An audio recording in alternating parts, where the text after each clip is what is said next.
He's got a gun. That's what Patricia screamed that morning, loud enough to wake up the entire block and send 3 squad cars flying down my driveway, lights flashing, weapons drawn, all because my son was holding a damn tape measure. Not a rifle, not a pistol, a tape measure clipped to his belt while he was fixing our fence. That was the day everything snapped, the day our neighborhood's little HOA war blew wide open. Let me back up a sec. My name's Mark Reynolds. I've lived in Willow Creek for 25 years, bought this house with my late wife, Ellen, when our boy Michael was just 10. We raised him here, fixed up a little guest house in the back for my mother during her final years back when neighbors were neighbors and nobody cared what color your garbage bins were or whether your grass was 1 inch too tall. You know what I mean. Then came Patricia Halvorson. She moved in after her husband, the former mayor, passed. Looked harmless enough at first, always waving, always dressed like she had a country club board meeting at 7 a.m. Then she joined the HOA and, before long, was running it like a private kingdom. Wrote the rules, enforced the rules, rewrote the rules, all while wearing that ridiculous HOA president polo shirt like it made her royalty. Now I always kept my head down. Paid my dues, kept the lawn trimmed, didn't get fancy with Christmas lights or lawn gnomes. I stayed under the radar. That is, until my son came home. Michael had been deployed in Afghanistan for 4 years. A major in the army, smart, steady, tough as nails. When he called and said, "Dad, I just need somewhere quiet to breathe for a while," I didn't hesitate. Told him the guest house was his, free, clear, and waiting. Well, the minute I started patching the roof and repainting, Patricia swooped in like a hawk that smelled fresh meat. "Mark," she called out, voice syrupy sweet but loaded with that passive-aggressive bite, "you do know the HOA requires approval for separate dwellings, right?" I told her it wasn't a rental, it was for my son, a returning soldier. Her smile got tighter. "Still, you'll need to submit a formal request. And we'll need documentation." Documentation. To prove my son was my son. The next day, I found a violation notice taped to the guest house. $100 fines, daily, until it was vacated.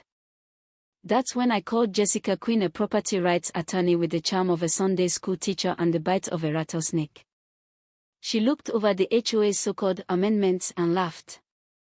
Said they had no legal standing, couldn't be applied retroactively, and know they probably violated 3 different housing laws. Still, Patricia wasn't done.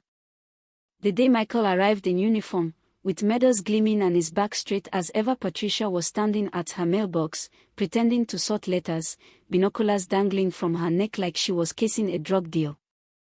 Within 48 hours, she'd called an emergency HOA meeting about security concerns. We showed up. Michael walked in wearing his full dress blues. The room went silent. Veterans in the crowd stood a little straighter, neighbors started whispering. Patricia's fake smile froze right on her face. That vote. She lost first time ever. But losing didn't mean surrender. A few days later, Michael was out back fixing the fence when Patricia called the police, said a suspicious man with weapons was damaging property.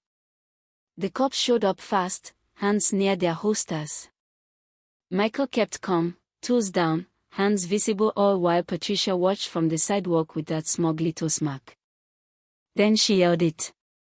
"He's got a gun." Everything went still for a second. Then it exploded. Cops turned, hands twitching. Sheriff Deacon, who, by the way, served under Michael in Afghanistan, stepped in, combed the scene, confirmed it was just a tape measure. No weapon, no threat. Just Patricia escalating things way beyond the line. Later, our security cameras caught her sneaking around the guest house, trying the door, peeking in windows. Classic stalker behavior. Michael just said, "She's in recon mode now." We upgraded every lock, installed high-def cameras with night vision, motion alerts, the whole 9 yards. Military grade, just in case. Then came the forged documents. Patricia taped a fake legal notice to our front door, said the HOA was placing a lien on my house for violations. Looked official, seal and all except the court stamp was photoshopped and the judge's signature was fake. Jessica confirmed it was felony-level fraud. But the twist? That wasn't even the worst of it. Jim Parker, a city council guy and longtime Patricia ally, showed up on our porch one evening pale as a ghost, handed me a flash drive and said, "I can't be part of this anymore." That drive had emails, pages of them showing Patricia had been working with developers to tank property values and buy up homes cheap. Her plan: push out key owners with fines and fake rules, then rezone for mixed-use developments. And guess what house was on that priority acquisition list? Yep. Mine. Everything clicked. The harassment, the violations, the police calls, it wasn't just about control. It was about profit. And Michael and I were in her way. So we brought it public. Local news picked it up. Jessica dropped the fraud charges. The veterans in our neighborhood, Vietnam guys, Gulf War, even a young woman just back from Iraq stood with us. When Patricia tried to paint Michael as a dangerous PTSD case, we hit back with his credentials: a trauma specialist, published expert, decorated officer.